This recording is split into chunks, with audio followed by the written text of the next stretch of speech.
Turok bol vo svojom čase grafická bomba, ktorá posunula možnosti FPS hier zase o kus vyššie. V roku 1997 ešte vychádzali Doomovky na DOS, ktoré bežali na build engine ako Blood, Redneck Rampage, Shadow Warrior, no vyšli aj Outlaw či Chasm the Rift. Turok vyšiel v roku 1997 na Nintendo 64 ako launchový titul v Európe. Zaujímavosťou je, že GoldenEye vyšiel až o pol roka neskôr. Povedzme si to na rovinu, Turok svojou audiovizuálnou stránkou v tom čase posadil všetkých na zadok a každý len čumel so spadnutou sánkou na obrázky v časopisoch. Vývoj Turoka začal už v roku 1996 a trval 15 mesiacov. Distribútor Acclaim v roku 1994 začal kupovať veľa menej známych licencií a jednou takou bol aj Turok. Tento vtedy vychádzal len ako komiksová séria rovnakého mena v Dell Publishing. Prvá časť sa objavila už v decembri 1954 v komikse 4-Color Comics.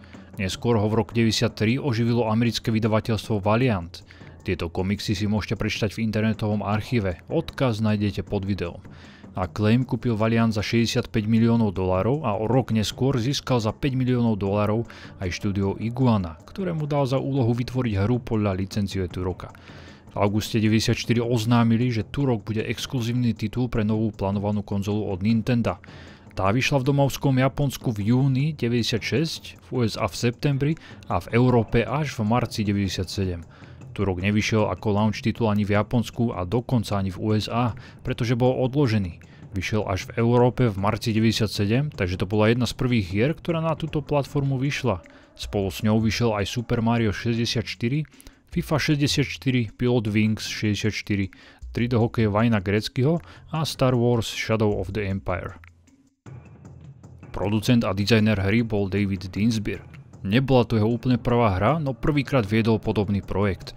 Väčšina ľudí v tíme bola neskúsená a bola to ich prvá hra. Na druhej strane, autori mali priamu podporu od Nintendo. Originálne mal byť Turok adventúra z tretieho pohľadu podobná na Super Mario 64 či Tomb Raider a veľmi akčne ladená. Tá akcia tam ostala. Je to čistá strieľačka z prvého pohľadu, v ktorej sa pohybujete v obrovských leveloch, musíte všetko zabíjať a hľadať kľúče. Na Nintendo to bola dosť krvavá a násilná hra a je vôbec zázrak, že to spoločnosti nevadilo a dovolilo hru vydať, pretože sama viedla politiku nenásilných family-friendly hier. Celá hra sa musela zmestiť na 8 MB kartridž. Jednotlivé úrovne mali 250 000 poligónov, preto celú hru autori museli skomprimovať do takej malej veľkosti. Najväčší problém im robila kompresia zvuku. Animácie nepriateľov v hre sú urobené pomocou motion capture, ktorú si kúpil Acclaim za $10 miliónov a neskôr ho ponúkal rôznym spoločnostiam, aj Hollywoodu, keďže sídlil v Texase. Preto sú animácie také plynulé a keďže sú nepriatelia kompletne v 3D, vyzerá to veľmi dobre. Nintendo 64 bolo v tom čase výkonnejšie než väčšina počítačov. Turok vyšiel aj na PC v novembri 1997, no väčšina hráčov ho nespustila, pretože potreboval 3D akcelerátor 3DFX. Čo sa týka hudby, tá je perfektná, rytmická a do hry sedí. Skomponoval ju Darren Mitchell. Je dynamická, takže sa mení v závislosti na tom, kde sa nachádzate. Keď sa potopíte, okamžite sa zmení hudba. Keď ste vonku, hrá iná hudba a hneď ako prídete do budovy alebo do jaskyne, tak sa celá nálada zmení. Po vydaní sa hre darilo veľmi dobre, priemerne dostala 85% a u hráčov si tiež viedla slušne. Predalo sa viac než 1,5 milióna kusov len na Nintendo 64. Pritom sa predávala v Amerike za $80, v Anglicku za 70 libier a v Austrálii za $130. V roku 2015 potom vyšiel remaster od štúdia Night Dive, na ktorom spolupracoval aj pôvodný dizajner a producent David Dinsbyr. A túto verziu som si zahral aj ja. Hral som aj pôvodnú, no tá sa hrá dnes veľmi ťažko padne, veľmi zle sa ovládala a z pohybu mi nebolo dobre aj kvôli nízkemu FOV. V remastrovanej verzii si môžete vypnúť pohupovanie kamery pri chôdzi, rovnako ako automatický pohľad dole, keď skáčete. Môžete si zapnúť alebo vypnúť rôzne efekty a zvýšiť FOV. Ako je u Night Dive zvykom, tento remaster sa im podaril na výborno. Pokračovaní vyšlo veľa, no dnes už nové hry z tejto série nevychádzajú, čo je škoda. Druhý diel vyšiel hneď o rok na Nintendo 64 a Windows a bol ešte úspešnejší než prvý. Tretí diel s podtitulom Shadow of Oblivion vyšiel na konci augusta roku 2000 a inšpiroval sa Half-Life, takže sa trochu odklonil. O 2 roky neskôr vyšiel Turok Evolution, ktorý sa príbehovo odohráva pred celou trilógiou. No a posledný diel vyšiel bez podnázvu v roku 2008. Odohrával sa v budúcnosti a hrali ste tam za Josefa Turoka. Na konci spomeniem ešte jeden multiplayerový spin-off Rage Wars a že Turok vyšiel aj na Game Boy. Hráč ovláda Indiána menom Talset, ktorý sa stal Turokom, čiže synom kameňa, ktorý cestuje časom. Turok je titul, ktorý sa dedí z generácie na generáciu a má za úlohu ochraniť bariéru medzi Zemou a stratenou krajinou, primitívnym svetom, kde čas nič neznamená. Stratená krajina oplýva množstvom rôznych kreatúr, počnú s pravekými dinosaurami až po mimozemských votrelcov s plazmovými puškami a obrov vystreľujúcich oheň. Turok medzi týmto a svojím svetom môže prechádzať cez portály a jeho úlohou je nájsť 8 kúskov ničivej zbrane menom Chronoscepter, čo je také priestorové časové žezlo. To chce pre seba získať campaigner, zničiť bariéru medzi oboma svetmi a ovládnuť celý vesmír. Vy mu v tom musíte zabrániť. Hra vypadala v roku vydania úžasne, no nie každý ju rozchodil a ak aj, bola tu hmla, ktorá znižovala dohľad a v jednom momente mohli byť na obrazovke len traja nepriatelia. A keď ste ich zabili, nezostali na zemi ich mŕtvoly, ale postupne sa vyparili, aby sa šetrilo rámkou. Všetky tieto veci boli pre optimalizáciu nekompromisne znížené, aby hráči vôbec hru rozbehli. Turok má otvorený svet a do každého levelu sa môžete opakovane vracať a dodatočne ho preskúmať. Preto to veľa ľudí prirovnávalo k Metroidu, aj keď tu nemáte žiadne schopnosti, vďaka ktorým by sa vám mohli v starých leveloch otvoriť nové cesty. Nové levely si otvoríte len jednou cestou, zbieraním kľúčov. V starších Doomovkách ako Doom alebo Quake ste sa už do prejdených úrovní vracať nemohli. Keď ste ich dokončili, pokračovali ste automaticky ďalej. Turok v tomto zmysle priniesol niečo nové, no už rok predtým tu bol Power Slave, ktorý priniesol pravú Metroidvaniu na poli FPS žánru. Na ťažkú obťažnosť z nepriateľov nepadajú náboje, čo môže byť zo začiatku zlé, pretože ich budete mať málo a nepriatelia sa budú stále respawnovať. Preto Turok odporúčam hrať na normálnu obťažnosť. Inak som zomieral len minimálne, len po nevydarených plošinkových úsekoch, kedy som sa prepadol do ničoty a musel ísť od posledného checkpointu. Nedá sa tu rýchlo ukladať hra. Musíte buď nájsť miesto na saveovanie, alebo sa spoliehať na checkpointy. No pri normálnej obťažnosti moc umierať nebudete a životov budete mať dostatok. Ak chcete naopak výzvu, je tu nová hardcore obťažnosť, ktorú vytvoril Night Dive. Každý nepriateľ je vylepšený a oveľa nebezpečnejší, takže ak ste už raz prešli hru a chcete si ju dať znovu, skúste túto obťažnosť. Za každých 100 kusov žltého trojuholníka, čo reprezentuje životnú silu, dostávate nový život. Maximálne ich môžete mať 9, potom už ich prestanete zbierať. Na pohyb postavy sa dá veľmi rýchlo zvyknúť a dobre sa hra ovláda. Trochu dlhšie trvá, než sa postava rozbehne, takže aj pri preskokoch na plošinky budete potrebovať väčší rozbeh.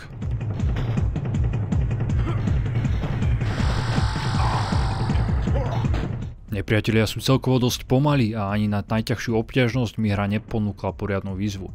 Tým nemyslím novú hardcore obťažnosť. Len budete mať málo nábojov. Opakovaný respawn nepriateľov ma štval, no hra obnovuje len tých slabších nepriateľov. Tých silnejších nie, čo je dobré. Keď znovu prechádzate level a hľadáte posledný chybajúci kľúč, nemá zmysel ich znovu zabíjať. Váš pohyb je rýchly, takže vás nedobehnú. V posledných leveloch budete mať toľko zbraní, že si budete môcť vyberať, s akou zbraňou ich zabijete. V hre sa dá nájsť aj nesmrteľnosť, kedy sa celý svet spomalí a to môžete využiť na pobitie všetkých enemákov naokolo. Ak budete používať luk, spomalí to šípy, takže sa takýmto spôsobom môžete Matrixovsky baviť. Z času na čas sa objavujú vo svete aj náhodné neriadené portály, ktoré je veľmi ľahké objaviť.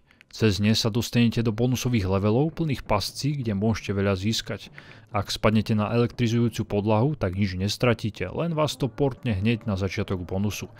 Potom tu sú rôzne neagresívne zvery ako kanec alebo jeleň, z ktorých po každej rane vypadnú 2 životy. Prvý diel obsahuje 8 veľkých levelov, z čoho je prvý centrálny hub, z ktorého budete do ďalších cestovať. Je to podobné ako pri Hexenovi. Do levelov sa môžete kedykoľvek vrátiť späť a znovu si ich preskúmať. V každej úrovni musíte nájsť niekoľko častí kľúčov, ktoré vám otvoria ďalšiu úroveň. A v každom leveli je časť sceptera, ktorý môžete tiež hľadať. Ale pre dokončenie hry to nie je potrebné. Aj tak scepter môžete použiť len v súboji s finálnym bossom, kde to bude vaša najsilnejšia zbraň. Dá sa zabiť aj bez Chronosceptra. Mne trvalo Turoka dohrať za 6 hodín, takže je pomerne krátky. A budete sa pohybovať skoro stále v džungli, čo môže byť počase nudné. Digital Foundry pekne rozobral, prečo sa v hre stále opakuje rovnaké prostredie alebo textúry. Odporúčam ho pozrieť.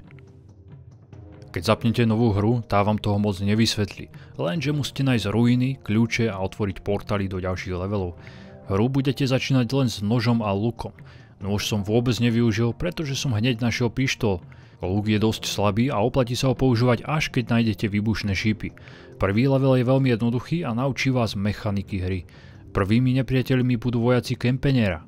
Väčšinou na vás pôjdu so zbraňou na blízko, no nebezpečnejší z nich budú mať strelné zbrane. Hitscan je tu nepríjemný a niekedy nebudete vedieť, odkiaľ na vás strieľajú a čo vás poškodzuje.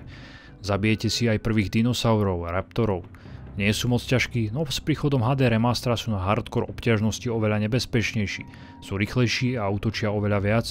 Po krátkej prestrelke nájdete brokovnicu. Tá je celkom dobrá, no sranda je, že pri druhom kľúči môžete nájsť v tajnej miestnosti automatickú brokovnicu. Za portálom je prvá náročnejšia plošinková pasáž. Pôvodne bola dole ničota, takže po páde ste hneď zomreli, no najnovšie tam je voda, čo je super, pretože som tiež spadol. Po tejto pasáži si zabojujete s tuchšou zelenou gorilou, má názov Purlin. Keď ju zabijete, otvorí sa vám cesta ďalej. Neskôr sa dostanete aj do jaskyň, kde vás napadnú malí lípry. Sú veľmi ľahkí, no ich sila je v počte. V jaskyniach nie je ťažké sa orientovať a ani celkovo v leveloch, pretože si tabulátorov môžete zapnúť mapu a hneď vidíte, kde ste ešte neboli. Sú tu obrie chrobáky, ktoré síce zabijete na jednu ranu, no dokážu skakať a je ich veľa. Miniete si na nich dosť nábojov, tak ich zabíjajte nožom. Po nejakej polhodinke prídete do hubu so 7 portálmi. Po prvom leveli už budete mať 3 kľúče k druhému levelu a pred každým portálom a levelom máte napísané, aké kľúče tam môžete nájsť. Druhý level je podobná džungľa ako v prvom leveli, len tu bude oveľa viac skákania a viac príležitostí zomrieť padom do priepasti. Nepriatelia ostávajú rovnakí, nový je možno len vojak s energetickou puškou. Budete tu nachádzať oveľa viac antických ruín a viac vody, takže si zaplávate. Voda vypadá o dosť hĺbšia než v skutočnosti je, čo je mätúce. Niekedy som si hodil šipku do plytkej vody, čo Turoka muselo zabolieť. Nájdete útočnú pušku, ktorá strieľa dávky a automatickú brokovnicu. Na konci v jaskyni sa dá nájsť aj minikan. Získate ho tak, že výbušnou muníciou zničíte pichliače braniace v prechode. Tretí level bude antické mesto. Je obklopené horami, no stále sa budete pohybovať v džungli. V meste vám cestu skrížia prastarí bojovníci. Sú pomaľovaní ako kostry a pohybujú sa vo väčších skupinkách, no nie sú ťažkí. Len sa budú stále dookola respawnovať, takže si nebudete môcť v kľude preskúmať level. V meste potom budete stlačať spínače a hľadať kľúče. Nie je to ťažký level, len je tu oveľa viac goril. A posledná skakacia pasáž môže niektorých hráčov odradiť. Na pôvodnej konzoli sa muselo skakať horšie kvôli gamepadu a pripočítajte k tomu nižšie rozlíšenie a dobu, kedy hra vznikla. V tom čase hráči neboli zvyknutí hrať plošinovku z prvého pohľadu. Dnes v remastri vďaka vyššiemu rozlíšeniu, myške a tomu, že sme na to už zvyknutí, to je v pohode. Na konci vás v kruhovej aréne čaká boss. Najskôr tam priletí Hammer, ktorý sa vás bude snažiť prejsť. Ak s vami zarovná pohľad, tak na vás vystrelí z guľometu a raketometu, no je veľmi nepresný a inak nestrieľa. Takže musíte docieliť, aby okolo vás krúžil a zlikvidujete ho výbušnou muníciou. Potom príde ešte jedno vozidlo. Do tretice sa ukáže Long Hunter, čo je elitný žoldnier s plazmovou puškou. Držte si od neho odstup, ako ste ho z diaľky. Jeho najnebezpečnejšia zbraň je bumerang, inak ide rýchlo zabiť výbušnou muníciou. Po zabití z neho vypadne pulzná puška strieľajúca plazmu, ktorá má výbornú kadenciu. V 4. leveli sa budete pohybovať v ruinách, no tiež to bude džungľa. Než sa tam dostanete, tak budete plávať pod vodou, bojovať v jaskyniach a preskakovať hlboké priepasti. Nie je tu fall damage, takže môžete spadnúť aj z väčšej výšky. Trochu ma desilo pohybovať sa po vykyvaných drevách a voľne zavesených rebríkoch, no musel som ísť ďalej. V ruinách je tiež veľa dinosaurov a antických bojovníkov a veľa secretov, ktoré môžete odhaliť. Asi preto ma tento level oveľa viac bavil. U jedného rozpadnutého chrámu sa dajú nájsť neviditeľné plošinky a keď budete sledovať jemne vyznačenú cestu, dostanete sa až ku granátometu. Ďalší secret je s 8 teleportmi. Musíte nájsť ten správny, ktorý vás privedie k plošinkám. Tie si ale predtým musíte rýchlo aktivovať. Ak si vyberiete zlý teleport, skončíte v láve, čo ale neznamená okamžitú smrť. Lava tu nie je až taká smrtiaca. Na osamotenom ostrove zase môžete nájsť minigun. Na samom vrchu obrovskej stavby nájdete časť chronospektra. Strážia ho nebezpeční lípry, ktorí sú oveľa silnejší než bežné typy. A je tu labyrint rôzne veľkých stĺpov, cez ktorý budete musieť preskákať. Takže toto je veľmi rozmanitý a bohatý level, ktorý vás bude baviť preskúmavať. 5. level sa volá Katakomby, takže sa celý bude odohrávať v podzemí. Majú mezoamerickú architektúru. To je dobrá zmena, aspoň hráč nie je stále vonku v džungli. V katakombách bude veľa bojovníkov, ktorí sa vás budú snažiť zabiť a samozrejme množstvo pascí a tajných tlačidiel, ktoré musíte nájsť, aby ste sa dostali ďalej. Katakomby sú dosť rozsiahle a komplexné, preto používajte mapu, aby ste sa zorientovali. Je to najzložitejší level v hre. Podzemie má aj kanalizačný systém. Aj keď sa v tejto hre nedá plaziť, postava to urobí automaticky. Dostanete sa aj vonku, kde musíte vypustiť vodu do miestnosti pod vami. Bojovníkov vedie veľkňaz, ktorý je dosť tuhý, bude na vás vysielať ohnivé gule. V jednej zatopenej miestnosti môžete nájsť ručný urýchľovač častíc. Na väčších nepriateľov ako gorily nie je moc účinný, skôr na menších ľudí. Čím viac ho nabijete, tým bude následná strela silnejšia. Aj tak som túto zbraň moc nepoužíval, pretože mi neprišla až taká silná a musel sa dlho nabíjať. Na konci levelu za portálom je ďalší boss fight proti Mantisovi. Je to obria modlivka, ktorá sa vás bude snažiť rozsekať svojimi prednými nohami. Keď ste od nej ďalej, tak na vás pluje kyselinu. Je veľmi rýchla a odolná. Najlepší je proti nej granátomet alebo výbušná munícia. 6. misiu odohráte v korunách stromov. Tam si prastarí ľudia postavili svoje obydlie. Dostanete sa tam výťahom v strome a veľmi dlhým mostom. Zabojujete si tu proti vylepšeným dinosaurom, ktorí majú na sebe pripevnené zbrane. V tomto leveli to bude Dimetrodon a v ďalšom Raptor s plazmovým kanónom. Je tu oveľa viac goril a veľkňazov, inak tento level nie je moc náročný. 7. misia je Stratená zem. Celá oblasť vyzerá ako vyprahla púšť a má aj taký žltý nádych. A namiesto vody tu je všade láva. Čakajte veľa nových nepriateľov. Túto zem obývajú démoni, ktorí sú zelení a o dosť tuhší než antickí ľudia. Potom tu sú mäsožravé rastliny, ktoré väčšinou strážia nejaké dobré vybavenie. Keď vás uvidia, budú do vás strieľať ostne. Pripomenulo mi to Fallout 2. Ďalej tu sú mimozemšťania, nie sú ťažkí, no niektorí majú jetpack, s ktorými na krátky čas zmiznú a objavia sa za vami. Je tu aj Triceratops, ktorý nesie na chrbte jazdca. Je vyzbrojený minigunom a raketometom a keď s ním budete bojovať prvýkrát, dá vám zabrať. Po nájdení raketometu vám už problém robiť nebude. Druhá časť levelu sa odohráva v mimozemskej pevnosti plnej mechov a útočných robotov. Čo sa týka zbraní, hneď na začiatku môžete získať mimozemskú energetickú zbraň. Strieľa lúč plazmy, ktorá počase vybuchne, takže nepriateľom dá dvojité poškodenie. Nikdy som si ju moc neobľúbil. Neskôr získate raketomet, ktorý vystreľuje 4 rakety naraz, čo z neho robí jednu z najsilnejších zbraní. A aj nábojov budete mať vždy dosť. Keď nazbierate všetky časti 8. levelu, aktivuje sa výťah v strede hubu. Keď sa teleportnete, už sa nebudete môcť vrátiť do predchádzajúcich levelov. A hneď po teleporte vás privíta dvojica Triceratopsov a za ňou pevnosť ťažkých veží. Dinosaurov na nich môžete naviesť a ak ich nejaká väža trafí, začnú po nich útočiť. No pred pevnosťou sa nezdržíte dlho, pretože nájdete cestu do jaskyň, ktorá vedie cez kanále až do pevnosti. Celá táto úroveň je veľmi lineárna a nedovolí vám sa stratiť.